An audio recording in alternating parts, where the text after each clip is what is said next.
4, la traduction des manuscrits.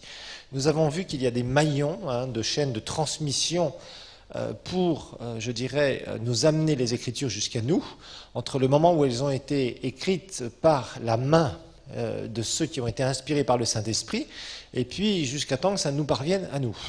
Et ces maillons, c'est quoi? On sait qu'il y a les manuscrits originaux, c'est-à-dire ceux qui ont été écrits à la main par les écrivains, mais on sait que cela n'existe plus. Par contre, nous savons que nous avons d'anciennes copies, des copies qui datent depuis très longtemps. Nous les avons vues, et en particulier de toute la Bible, les 3 codex que nous avons vus au cours précédent. On ne va pas revenir là-dessus. Et je vous rappelle que ce sont des codex qui datent en général entre le 3e et le 5e siècle après Jésus, donc qui sont très très éloignés de nous, mais qui sont très proches du début de l'histoire de l'Église. Et c'est intéressant de voir ces recoupements. En tout cas, pour l'Ancien Testament, on sait que le recoupement est là, et c'est très très évident. Pour le Nouveau, bon, c'est pas toujours facile. On va voir qu'il y a quand même des choses qui vont nous permettre encore de commencer à, je dirais, à recouper les Écritures de plus en plus. Alors, dans la leçon numéro 4, c'est là où nous sommes, tout au début, la traduction des manuscrits, leçon numéro 4. Leçon numéro 4, la traduction des manuscrits. Alors, comment est-ce qu'on a fait pour traduire les manuscrits? Comment est-ce qu'on a fait pour traduire l'hébreu vers des langues plus connues, comme nous allons le voir, jusqu'à temps d'avoir des langues très connues, des langues courantes d'aujourd'hui? Qu'est-ce qu'on fait? Comment on fait? On utilise des méthodes, bien sûr, de traduction de mot à mot, du mot à mot. D'accord?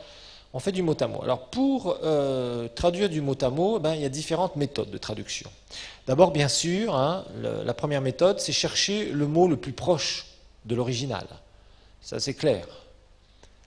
Chercher le mot le plus proche de l'original, c'est comme ça qu'on traduit, qu'on essaye de traduire, qu'on donne le sens le plus proche, bien évidemment.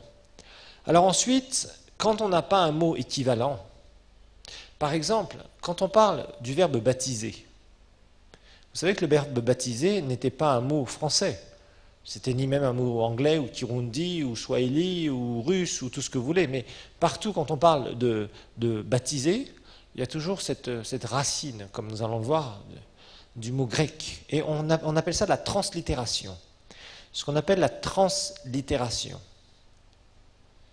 Qu'est-ce que c'est que la translittération?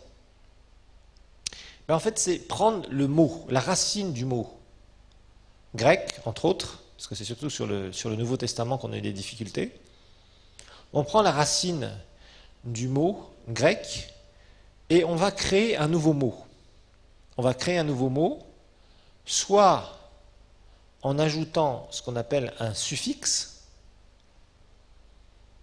et ou, dans certains cas, ça dépend des langues, en ajoutant un préfixe, c'est-à-dire avant la racine. Par exemple, baptiser, en français, au départ, ça vient du mot grec, du verbe grec baptizo. Mais baptizo, il n'y a pas de verbe en français qui se termine par O. On sait que c'est ER, IR, etc., etc. Bon, toutes les terminaisons des verbes. Donc on ne pouvait pas dire je baptizo, tu baptizo, il baptizo, nous baptizo, vous voyez ce que je veux dire? Bon, donc on a pris la racine du mot, et puis on a changé la terminaison en l'adaptant, voilà, tout simplement. Et c'est pareil, par exemple en Kirundi, on parle de kubatidza, et qu'est-ce qu'on a fait? On est obligé de mettre le ku pour le verbe à l'infinitif, et puis on était obligé de bricoler quelque chose qui ressemblait un peu à un mot Kirundi, quoi. Voilà, bon, c'est pareil dans toutes les langues. En anglais, to baptize, le ZE, bon, on l'a bricolé, de baptizo à baptize. Vous voyez, parce qu'il n'y a pas de verbe qui se termine en O à l'infinitif en anglais. Bon, donc vous voyez, il y a toutes sortes de choses comme ça. Donc ça s'appelle une translittération. Par exemple, le mot Bible, c'était pas un mot qui était dans les différentes langues. Et on a pris ça à propos de biblios ou biblia, et puis on a fait Bible, parce que c'était des terminaisons qui n'étaient pas dans les différentes langues. Donc à chaque fois, on bricole entre guillemets des mots, on crée de nouveaux mots, vous voyez? Donc il faut comprendre que souvent ce sont des méthodes qu'on a utilisées. Et par exemple, quand on parle de baptiser, immédiatement, dans n'importe quel milieu où vous pouvez être, même le plus païen, Si on me parle du verbe baptiser, tout de suite ça se réfère à quoi? Au langage chrétien. Vous êtes d'accord avec ça? Vous voyez, tout de suite. Pourquoi? Parce que c'était un mot qui a été créé à cause du christianisme. Vous voyez, donc la translittération, ce sont des mots souvent qui sont créés pour soit, bon, ça a été le christianisme ici, il y a d'autres mots parfois qui sont créés dans différentes langues. Par exemple, quand on parle aujourd'hui de la communication, quand on parle de biper quelqu'un, ça ne veut rien dire biper quelqu'un. Bon, ça n'existait pas il y a quelques années, ce verbe n'existait pas. Et aujourd'hui, on parle de biper quelqu'un parce que bah, ça fait bip le téléphone, et bon, on a bricolé un verbe et qui veut dire ce qu'il veut dire, tout simplement. Et ça pourrait être aujourd'hui presque une translittération, vous voyez. Donc on a plein de mots comme ça qui se rajoutent dans nos langues, dans nos vocabulaires. Et à l'époque, justement, des traductions, où on a commencé à beaucoup traduire la Bible, ce qui n'a pas été au début d'ailleurs. La vraie traduction, la seule grande première traduction, on l'a vu, c'est la Septante. La Septante, c'était seulement l'Ancien Testament, vers le grec, et c'était avant Jésus, bien évidemment. Ça, c'était vraiment la première traduction qui a existé de l'écriture d'une manière générale, de l'écriture existante de l'époque, c'est-à-dire de l'Ancien Testament. Les traductions sont apparues beaucoup plus tard après, d'accord? Alors, la première traduction qu'on voit, c'est la Vulgate. On en avait déjà parlé un petit peu dans l'histoire de l'Église. La Vulgate, V-U-L-G-A-T-E. Et le mot Vulgate, ça vient d'un mot latin qui veut dire sens commun. Le sens commun, langage commun, si vous préférez. En fait, quelque chose que tout le monde peut comprendre, pour être plus simple.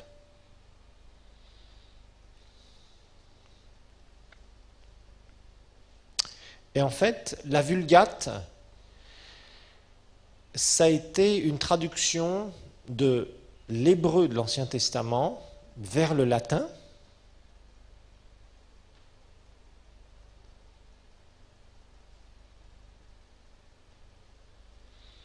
Donc, l'hébreu de l'Ancien Testament vers le latin et le grec vers le latin. Le grec du Nouveau Testament, bien sûr.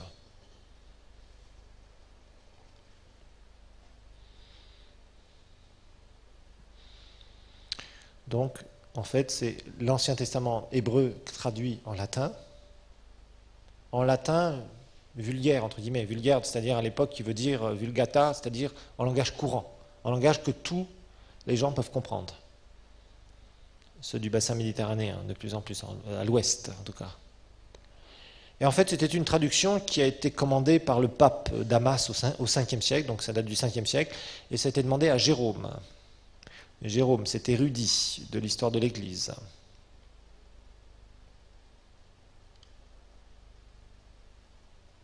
En fait, il a mis une quinzaine d'années, vous imaginez, une quinzaine d'années pour tout traduire. C'est du travail, vous savez, il y a des gens, ils ont bossé dur. Hein.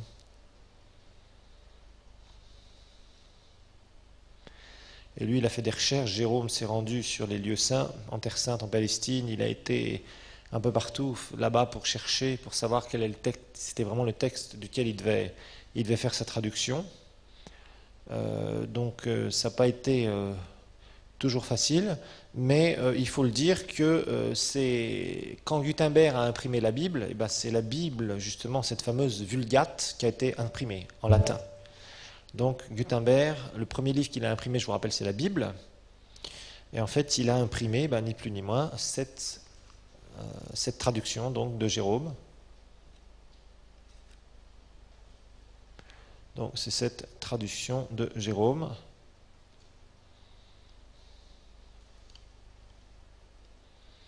Bon, après, elle a toute une histoire, mais qui nous passionne pas trop. Hein.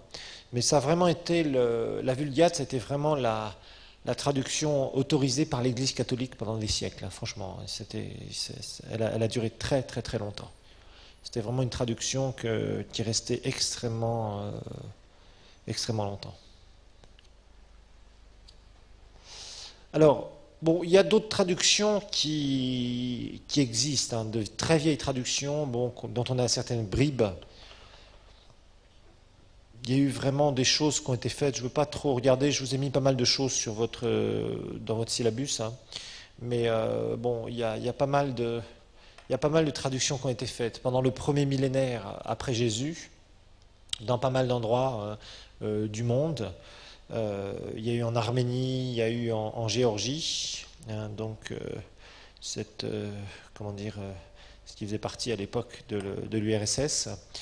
Il y a eu par exemple, on retrouve en 350 les Goths, hein, qui c'était en langue germanique, ils avaient traduit la Bible. Bon, en Afrique, on a eu en langue copte, hein, rappelez-vous qu'en Éthiopie, le christianisme a pénétré très rapidement, hein.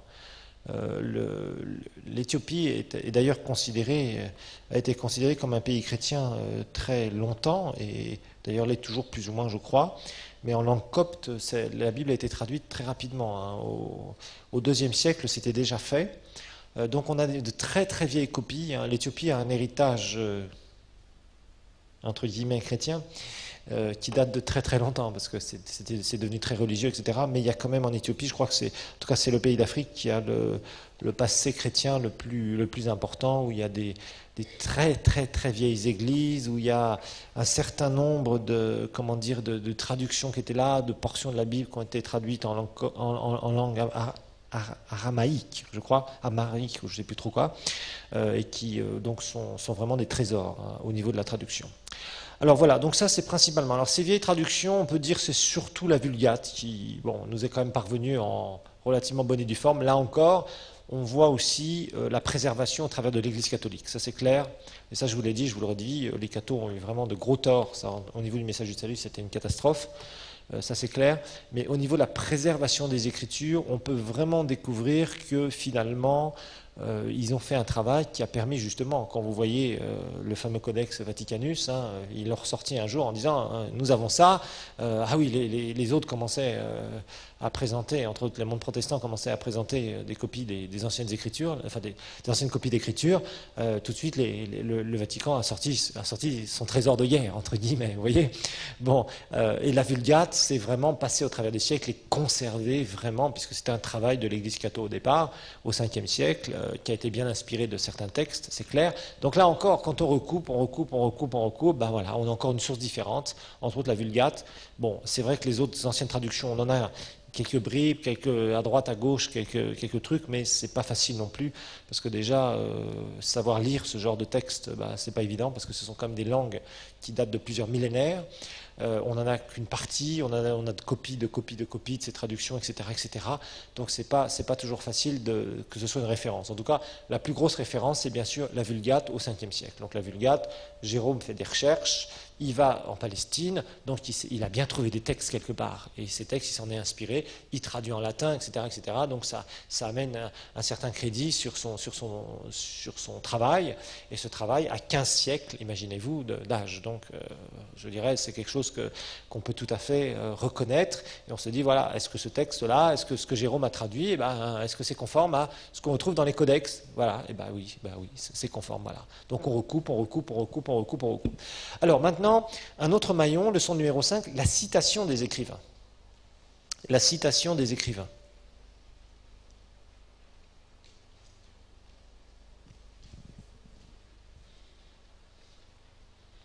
Et là, on va voir aussi que c'est un maillon extrêmement important.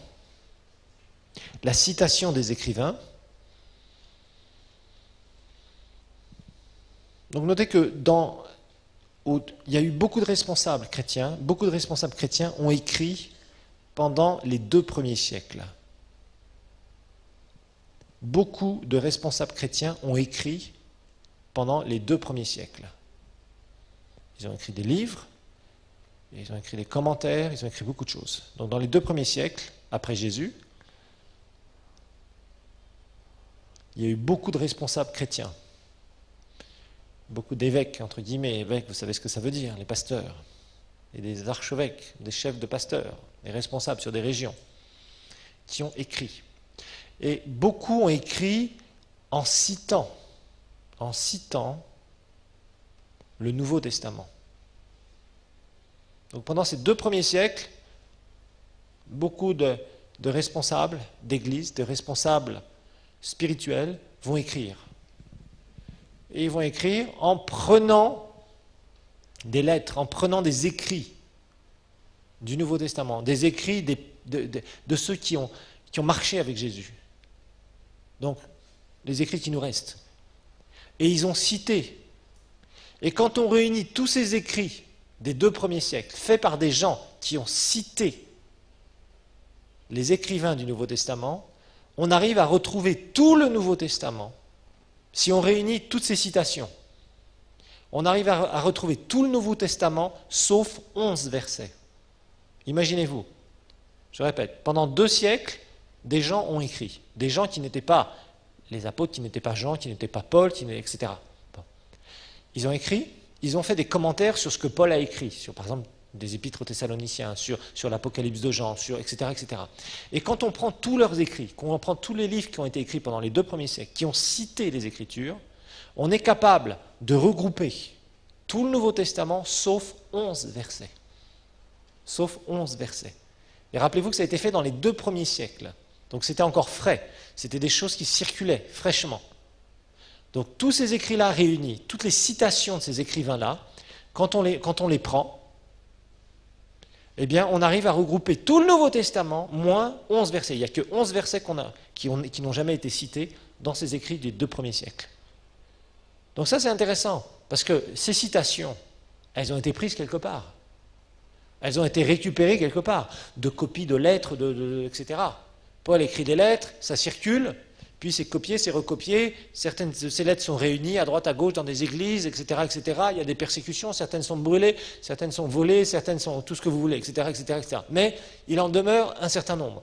Et pendant les 2 premiers siècles, il y a des écrivains, il y a des gens qui écrivent, qui ne sont pas des apôtres, qui ne sont pas ceux qui sont ici, là. Pierre, Paul, Jean, Jacques, etc., etc., Jude, etc. Ce ne sont pas ces gens-là, ce sont d'autres personnes. Donc ils ne disent pas, nous on a écrit des lettres inspirées, etc. Non, mais ils citent des copies de ce qui a été écrit par les prophètes et les apôtres reconnus par Dieu. Et quand on réunit toutes ces citations de tous ces livres-là, des 2 premiers siècles, on arrive à regrouper tous les versets du Nouveau Testament, sauf 11 versets. Ça nous parle. Alors, par exemple, au 1er siècle, il y a un livre qui a été écrit, en fait c'est en 150, c'est plus qu'au 1er siècle, je ne sais pas pourquoi ils ont écrit ça. C'est un livre en grec qui s'appelle la Didaché. Didaché, ça veut dire enseignement.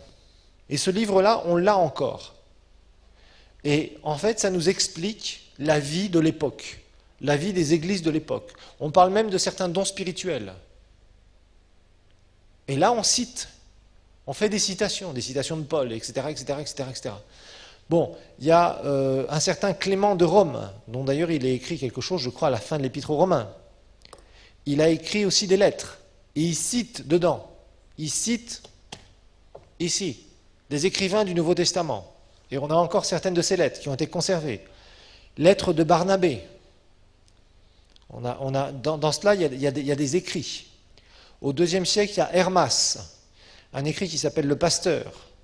Et c'est un écrit donc, qui date de la première moitié du IIe siècle. Et là encore, il y a des citations. Il y a des citations qu'on a dans nos Bibles ici. Au début du IIe siècle, il y a Ignace d'Antioche. Il va écrire 7 lettres à diverses églises.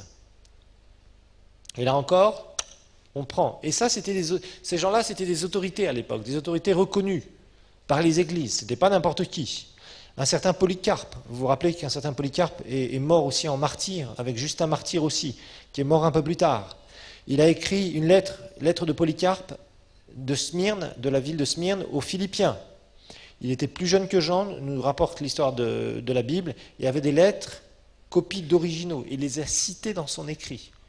Donc nous avons encore cette lettre de Polycarpe. On sait que ce n'est pas un écrit inspiré, ce n'est pas un écrit qui se réclame du Nouveau Testament, mais il cite des portions de ce que Jean a écrit.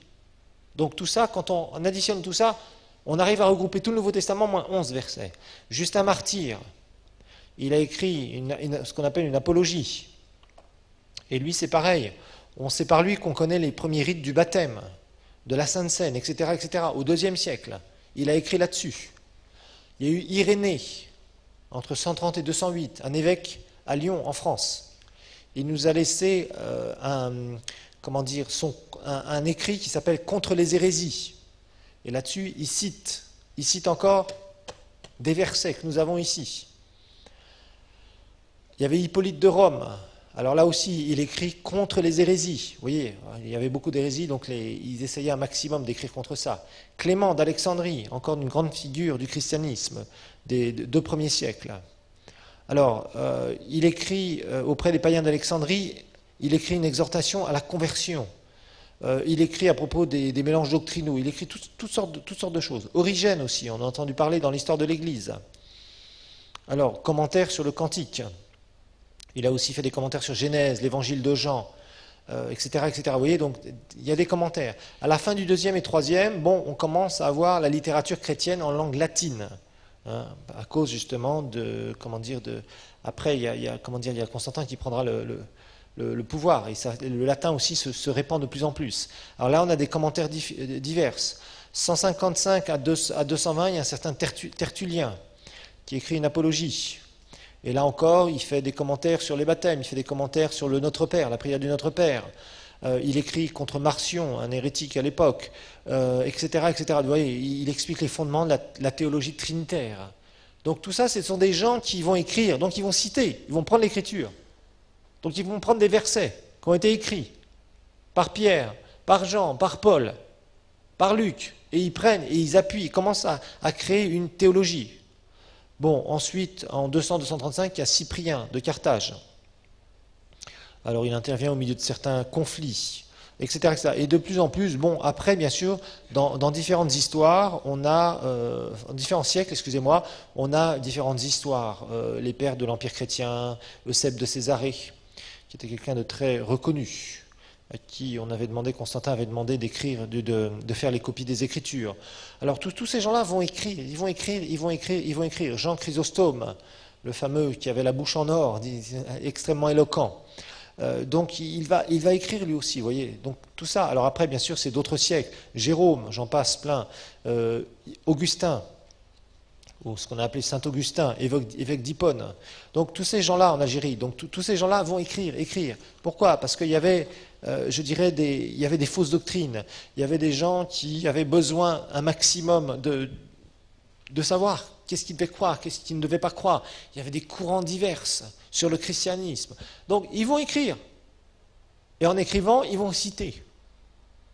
Et en citant, ils nous laissent des traces. Ils nous laissent des versets. Jean a écrit ça, un tel a écrit ça, un tel a écrit ça, etc. Donc encore là, on recoupe. Ces gens-là, ils ont bien eu quelque chose sous les yeux pour citer.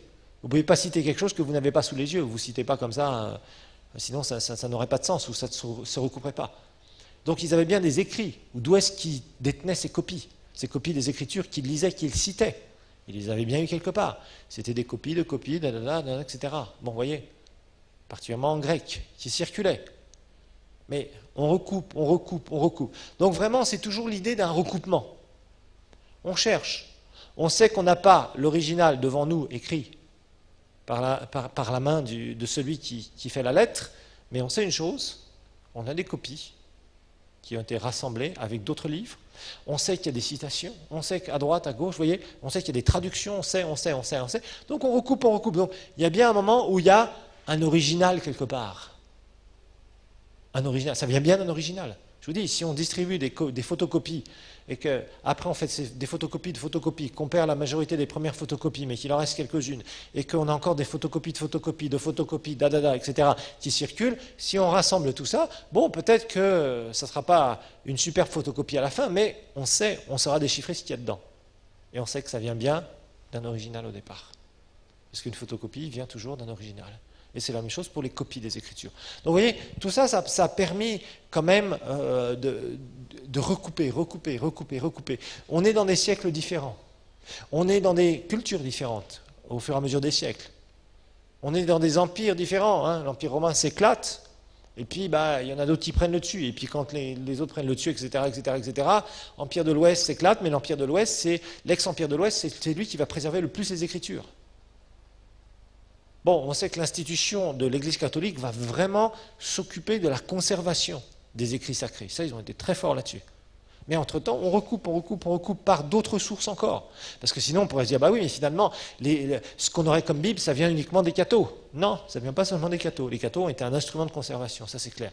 Mais on a quand même des traductions de droite, on a quand même des copies de machin, on a quand même des choses qui viennent de Constantin, donc avant les cathos, on a des choses qui ont été traduites avant de l'Ancien Testament, des juifs, des moines juifs de l'Ancien Testament, pas des moines, les scribes là, qui venaient, les masorettes sont là, ils s'occupent des écritures de l'Ancien Testament, mais eux n'ont rien à faire avec l'Église catholique, ils n'ont rien à faire avec le christianisme d'une manière générale, ils veulent vivre leur foi de l'Ancien Testament tout seul, donc ils récupèrent tout ce qu'ils ont à partir de leur héritage juif. Et on recoupe avec tout l'héritage de Constantin, l'héritage de l'Église catholique, l'héritage des anciennes traductions, l'héritage de ceci, de cela, on recoupe, et on s'aperçoit qu'on a la même Bible, on a les mêmes écrits. On n'a rien qui diffère. À 0,0 quelque chose pour cent. Peut-être quelques mots, quelques trucs, ça oui, d'accord. Il y a quelques discussions là-dessus, mais je dirais en grande majorité, on a tellement recoupé les Écritures qu'obligatoirement, ça vient bien d'un original quelque part. Ça vient bien d'un original, ayant de photocopies. Alors il y a aussi la liturgie religieuse. La liturgie religieuse.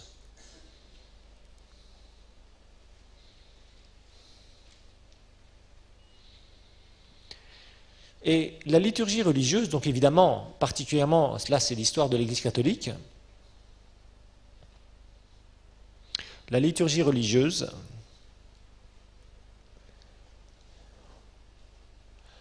donc ce sont tous ces petits livres religieux qui n'enseignent pas forcément toute la vérité, mais qui citent les Écritures. Donc ce sont tous ces livres religieux, surtout dans l'histoire de l'Église catholique, bien sûr.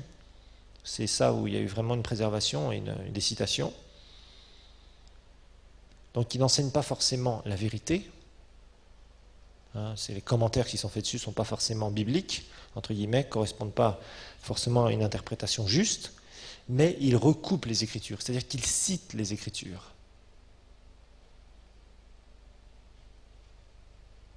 Il cite les Écritures.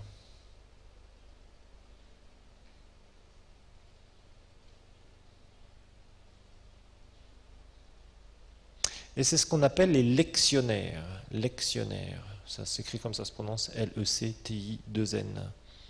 Lectionnaires. Les lectionnaires, et il y en a environ plus de 2400. On en possède plus de 2400.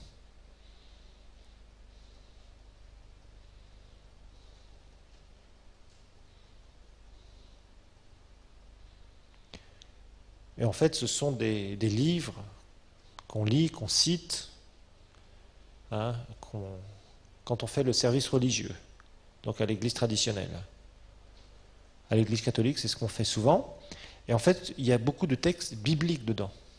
Et ces lectionnaires, la majeure partie date du 7e siècle et du 8e siècle. Entre le 7e et le 8e siècle, c'est la majeure partie qu'on a.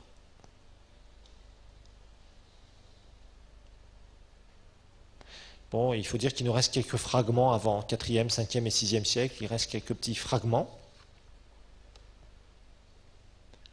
de ces lectionnaires. Mais la majorité date donc du 7e et du 8e siècle. Mais vu le nombre qu'il y a plein de citations d'écriture dedans. Plein de citations. Donc ça, c'est utile aussi pour revenir à la source, parce que ces citations viennent bien de Bible. Ces Bibles, qui les avaient? Bon, bien sûr, là, nous savons que ça passe uniquement par l'Église catholique, mais l'Église catholique a pris cela. Donc, quand le pape demande à ce que Jérôme traduise en latin la Bible, Jérôme avait bien des textes au départ. Il a fait des recherches, c'est sûr, il a comparé à ce qu'ils avaient.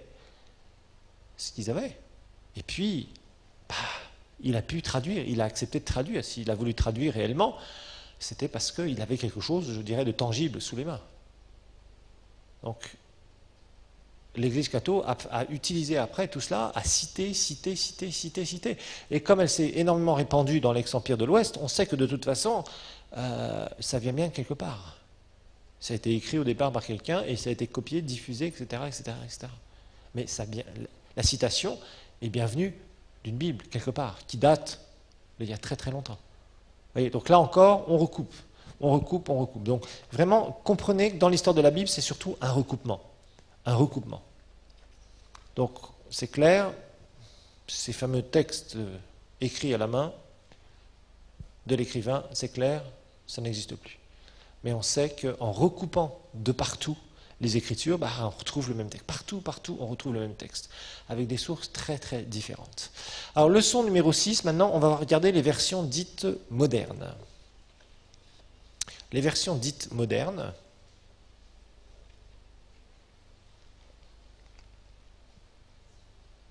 leçon numéro 6, les versions dites modernes.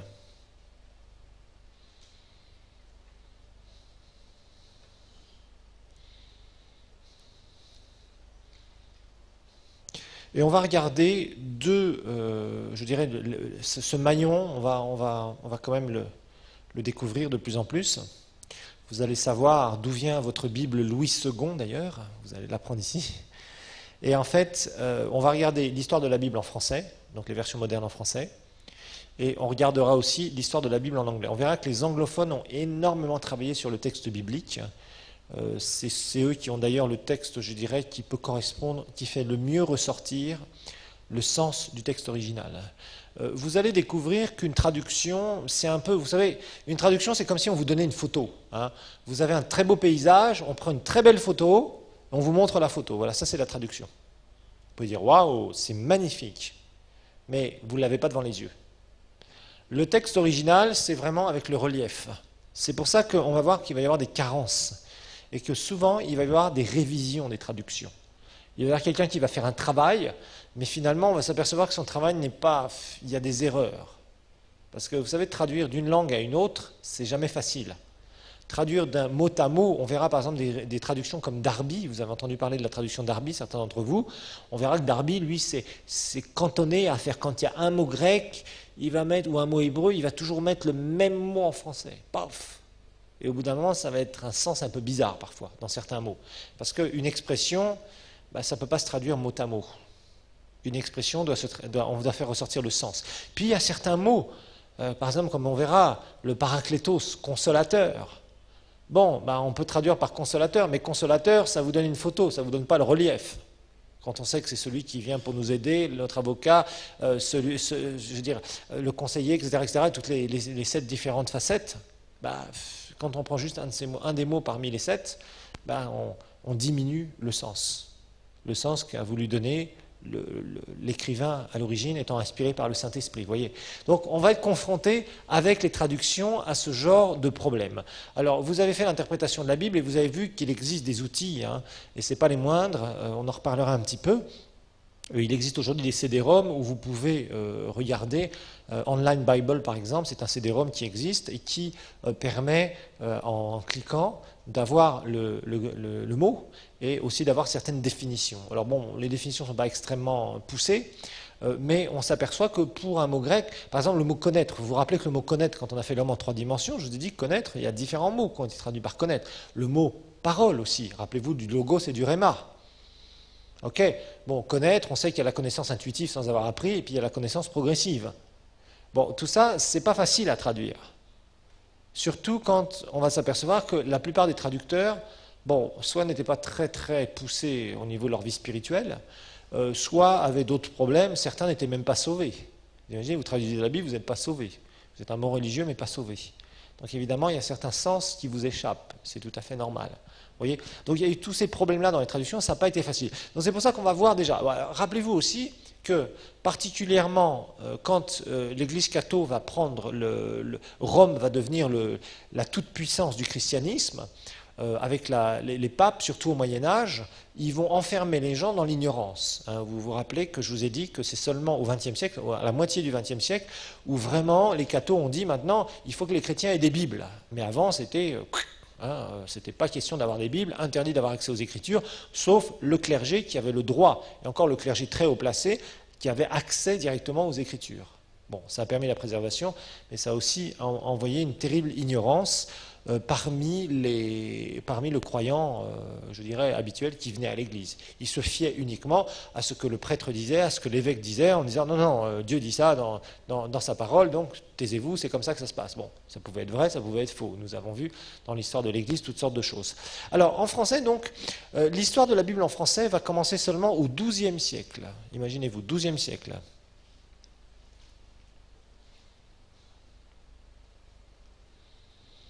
Au XIIe siècle, il y avait un certain Lanfranc précisément, excusez-moi, qui va traduire des psaumes. Donc c'est seulement les psaumes, en vieux français incompréhensible aujourd'hui d'ailleurs, il faut le dire. Donc ça c'est vraiment tout au début. Donc on sait qu'il y a des psaumes qui ont été traduits par un certain, des disciples d'un certain Lanfranc, c'était des moines, donc des moines cathos, qui ont commencé à traduire en très vieux français. Ensuite, vers la fin du XIIe, on a un certain Pierre Valdo. Vous vous rappelez d'un certain Pierre Valdo? Ça doit vous dire quelque chose dans l'histoire de l'Église. Quelqu'un qui a commencé à avoir des persécutions.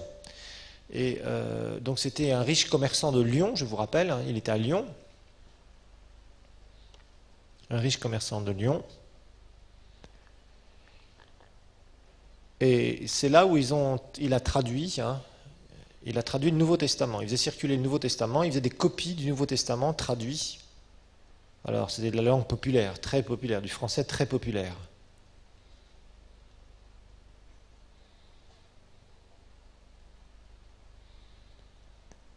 Donc ça, c'était des tentatives de traduction.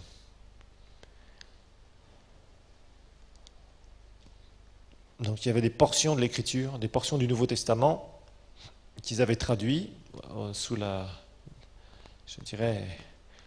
financement de Pierre Valdo. Et ça circulait un peu à Lyon et dans les alentours. Et je vous rappelle qu'ils ont été extrêmement persécutés. Alors au Moyen-Âge, on a eu plusieurs tentatives dans ces périodes-là. Des gens qui ont commencé à traduire et des gens qui se sont fait tuer, je vous rappelle, pour avoir osé de vouloir traduire et de diffuser la parole de Dieu. Ça, c'était interdit. L'Église catholique avait interdit totalement la diffusion de la parole de Dieu parmi... En fait, ils ne voulaient surtout pas que ça se diffuse au travers d'un autre moyen que eux. Et eux ne voulaient pas le diffuser. Il fallait rentrer dans les ordres pour avoir accès aux Écritures. Voilà. Et donc être sûr que vous resteriez bien dans le système. Alors, maintenant, les vraies traductions, on en a eu quand même quelques-unes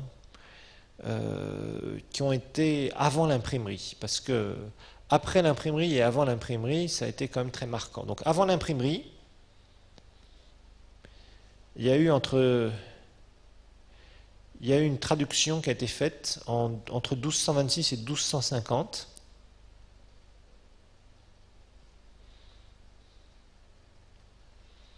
Entre 1226 et 1250, qui a été faite par un certain Jean le Bon, quelqu'un qui est bon, plein de bonté.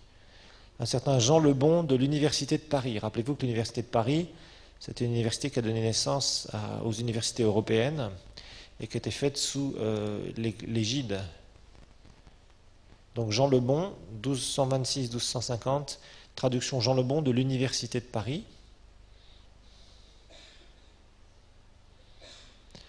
Mais il n'a pas tout fini, il faut dire, et on sait que de toute façon, il y en a d'autres qui ont pris par la suite, donc qui ont continué son travail. Par contre, c'est à l'université, cette première traduction, c'est la première fois où la Bible est divisée en chapitres. Ah, c'est très intéressant, en 1250. En 1250, c'est la première fois, donc c'est au travers de cette Bible... C'est au travers de cette Bible qu'on commence à avoir une division de l'écriture en chapitres, en 1250. Parce que pour l'instant, on parlait de livres, et c'était continu. Alors pour se retrouver dans les livres, ça ne devait pas être facile. Donc en 1250, c'est au travers de cette Bible de l'Université de Paris qu'on a commencé à mettre des chapitres.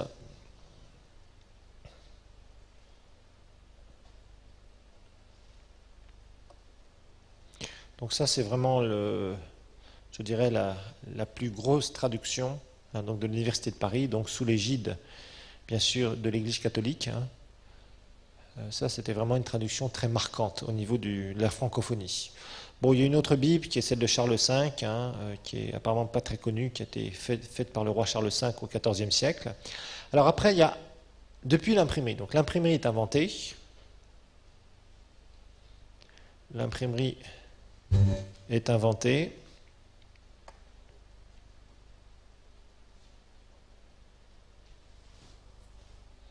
Et bon, on sait qu'en 1476, il y a le Nouveau Testament qui est traduit. Nouveau Testament traduit en 1476. C'était imprimé à Lyon. Imprimé à Lyon, et on pense que c'était traduit à partir de la Vulgate, donc pas à partir des textes hébreux et grecs, donc imprimé à Lyon, et c'était traduit, ce Nouveau Testament a été traduit à partir de la Vulgate. Je vous rappelle que la Vulgate, c'est de Saint Jérôme, 5e siècle, et c'est en latin.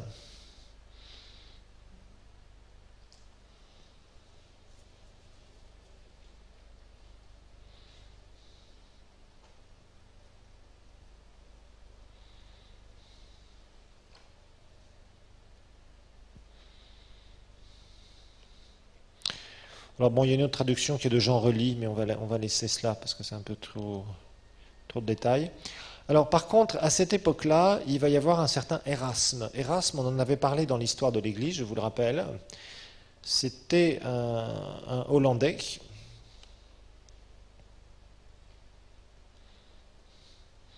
Et lui, il a commencé à travailler sur le texte.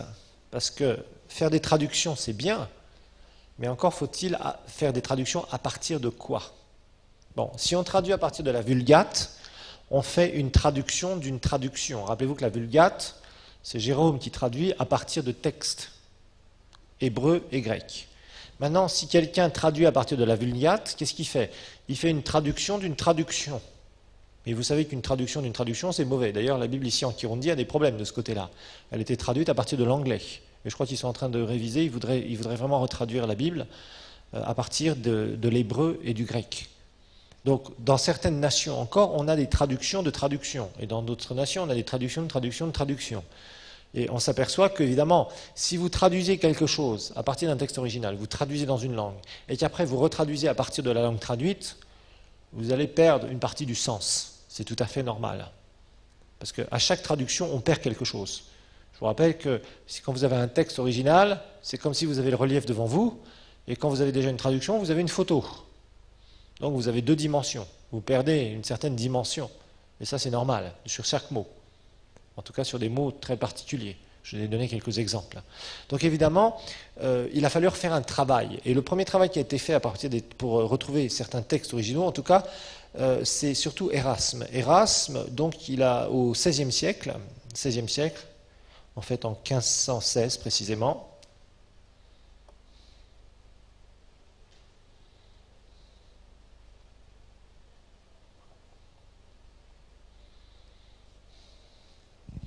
en 1516, donc il va faire une édition bilingue, grec-latin.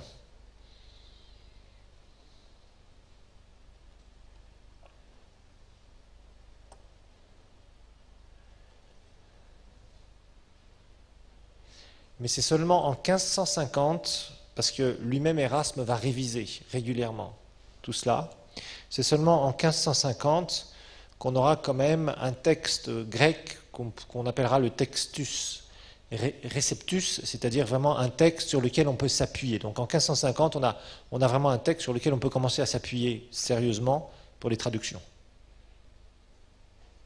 En 1550.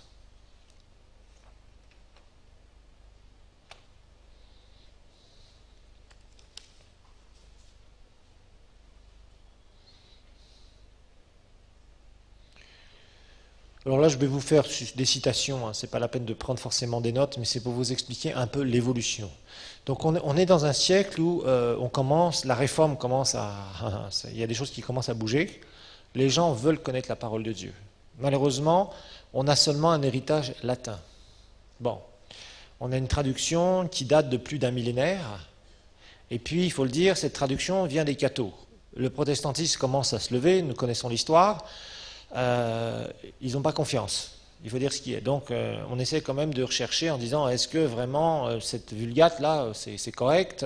Est-ce que nous, on ne peut pas commencer à se dire, on va chercher des textes qui sont vraiment les textes à partir des textes originaux et commencer à diffuser la parole de Dieu pour que chaque personne, chaque chrétien qui reçoit le Seigneur, on puisse lui donner au moins une Bible où on est sûr de son origine. Voilà. Donc, il va y avoir quand même différentes,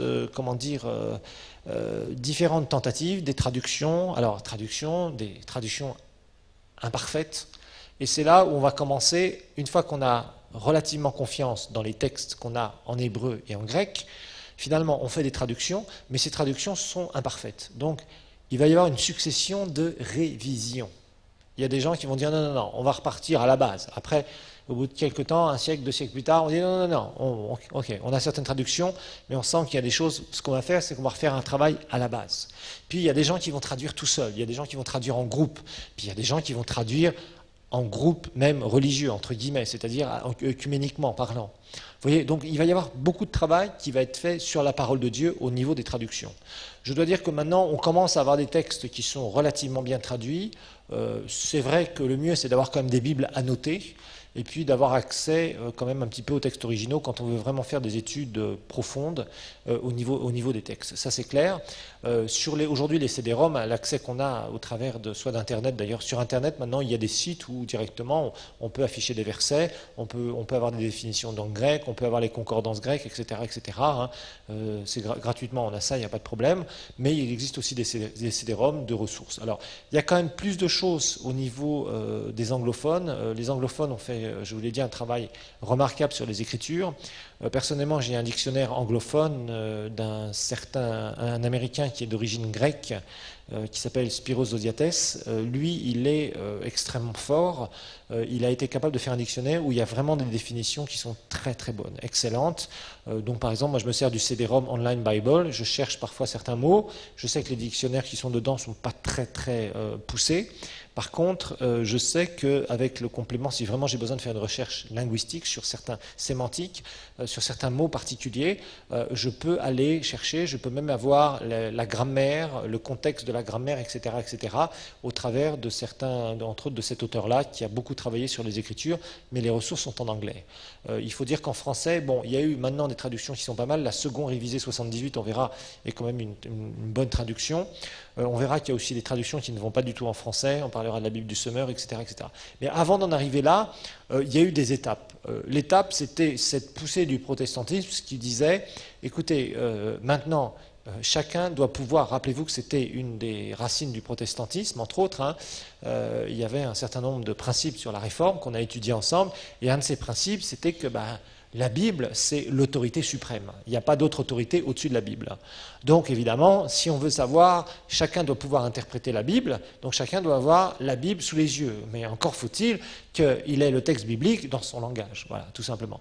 Donc si vous voulez, avec toutes ces poussées de la réforme, eh bien, il y a eu des traductions, il va y avoir des traductions en Europe, donc en allemand, en anglais, en français, etc., hollandais, etc. Donc c'est là où vraiment, dans cette, je dirais, à partir du XVe siècle, on va commencer à avoir une poussée de tout un tas de traductions, des bonnes, des moins bonnes, puis qui vont être révisées, re-révisées.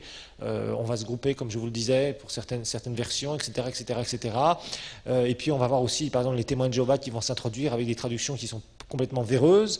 On va voir aussi certaines versions de la Bible du Semeur qui vous laissent donner un langage très courant et qui altèrent certains mots, comme le mot prophétie, etc. Donc on va se retrouver avec certaines choses qui circulent à droite à gauche. Donc c'est pour ça qu'il faut savoir où on met les pieds au niveau traduction. Voilà. Alors, en 1523-1528, il y a l'Ancien et le Nouveau Testament qui a été traduit par un certain Jacques Lefebvre d'Étaples. C'est un Français. Et puis, lui, il va donc traduire, il était d'accord avec la réforme, mais il est resté catho. C'était quelqu'un qui a voulu rester catho, et il était d'accord avec certains trucs de la réforme, etc. Et il va commencer à traduire réellement la Bible. Par contre, il va traduire la Bible à partir de la Vulgate. Vous voyez, donc là encore, on reste traduction d'une traduction. Donc traduction de traduction. Donc Lefebvre d'Étaples fait un très bon boulot dans ce domaine-là. Mais bon, il traduit en français. Il n'y avait pas encore de Bible en français en circulation, surtout à partir de l'Église catholique ou de catholiques, d'une manière générale. Lui, il le fait, mais il le fait à partir de la Vulgate. Donc là encore, faiblesse du texte, hein, traduction de traduction. Alors maintenant, il va y avoir une Bible qui va beaucoup marquer l'histoire de la Bible en français. Ça, par contre, vous allez le noter, c'est en 1535. 1535, c'est la Bible d'Olivetan.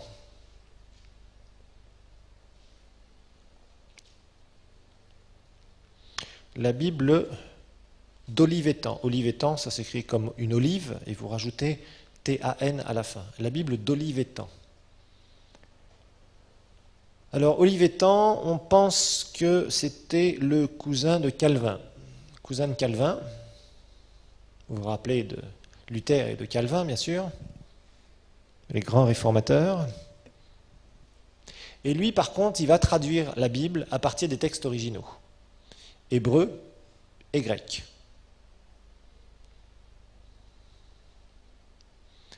Et c'est vraiment la première Bible traduite à partir des textes originaux en français.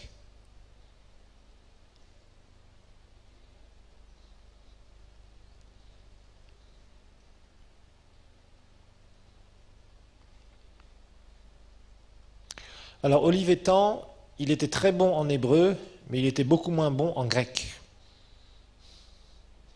C'était vraiment un érudit en hébreu, donc l'Ancien Testament, il a relativement bien traduit, mais le Nouveau Testament, c'était pas tout à fait ça. Et c'est lui qui va introduire le mot éternel. Vous savez, quand il est dit « ainsi parle l'Éternel », on doit ça à Olivetan. Parce que rappelez-vous que l'Éternel, le mot donc ce nom de Dieu, ainsi parle l'Éternel, dans tout l'Ancien Testament, eh bien, ça vient de 4 lettres grecques, le tétragramme. Vous vous rappelez YHWH. Mais rappelez-vous qu'on n'avait aucune prononciation. Rappelez-vous qu'on vient de l'hébreu. L'hébreu nous amène à quoi? Nous amène aux consonnes uniquement. Et rappelez-vous que c'était un nom qu'on n'osait plus prononcer, car dans la loi, il était dit « tu ne prononceras pas le nom de l'Éternel en vain ». Donc on ne savait pas comment YHWH se prononçait. C'est pour ça que certains le prononcent Yahweh et d'autres Yehovah. Voilà, tout simplement. Ils ont rajouté les voyelles d'Adonai, dans certains cas. Et lui, Olivetan, au lieu d'utiliser Yahweh, ou c'est un peu rustre comme nom, entre guillemets, il a utilisé, comme ça veut dire celui qui existe par lui-même, je suis, Exode 3,14. Hein, on a étudié ça ensemble, je pense. Et en fait, comme ça veut dire celui qui existe par lui-même, c'est-à-dire celui qui est éternel. Donc c'est pour ça que dans vos Bibles, vous trouvez « ainsi parle l'Éternel ». Et on doit ça à Olivetan, voilà, tout simplement. Vous voyez, on apprend des choses petit à petit avec l'histoire de la Bible. Ces choses-là ne se sont pas faites du jour au lendemain. Il y en a un qui a divisé d'abord en chapitres, on l'a vu un peu plus tôt, hein, l'Université de Paris. Il y en a un autre qui dit Yahweh, YHWH, c'est pas pratique à dire, c'est pas, etc. Donc ça veut dire éternel, eh bien on va traduire par l'éternel. Et il n'y a qu'en français où on a traduit ce YHWH par éternel. En anglais, souvent, ils mettent Yehovah ou Yahweh. Yahweh said, etc., ou a dit, etc., etc. Mais en français, c'était particulier. L'éternel. L'éternel. Ça, c'est vraiment dû à Olivetan. Alors, Olivetan, bien, on verra aussi qu'il y a quelqu'un d'autre qui divisera la Bible en versets un peu plus tard. Vous voyez, donc petit à petit, pour arriver à la constitution comme ça, telle que nous la connaissons. Et en fait, cette traduction, bon, on sait que Olivetan est mort soudainement en Italie, à l'âge de 32 ans. Il y a un grand mystère autour de sa mort, enfin un mystère plus ou moins. On se doute ce qui a pu se passer, certainement qu'il a été empoisonné ou qu'il a été, ou il était enlevé, on ne sait pas exactement ce qui s'est passé. Bref. Et en fait, Calvin donc va réviser la traduction d'Olivetan en 1560. 1560.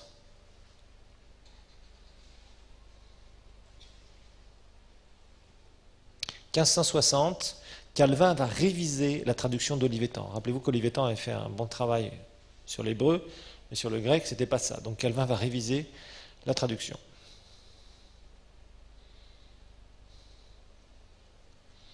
Et en fait, ça va s'appeler, la révision de cette traduction d'Olivetan par Calvin, ça va s'appeler la Bible de Genève. La Bible de Genève.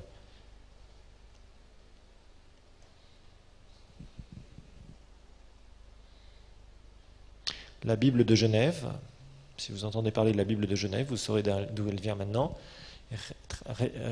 Révision de la traduction d'Olivetan par Jean Calvin, son cousin, ou supposé être cousin. Et en fait, on l'appelle aussi donc la Bible de l'épée. C'est une autre appellation parce que souvent, il y avait une épée sur la couverture qu'on avait mis. La Bible de l'épée, c'est son autre nom.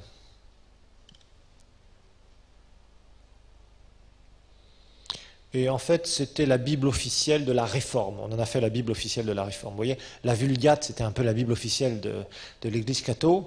Et la Bible donc, de Jean Calvin, la Bible de Genève, la Bible de l'épée, eh bien, c'était plus ce qu'on a appelé la Bible officielle de la Réforme.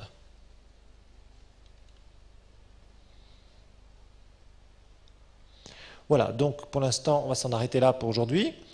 Vous voyez, donc cette histoire de la Bible va continuer. De plus en plus, on va s'approcher de ce qui nous intéresse. Nous, c'est second, c'est comment c'est venu, etc.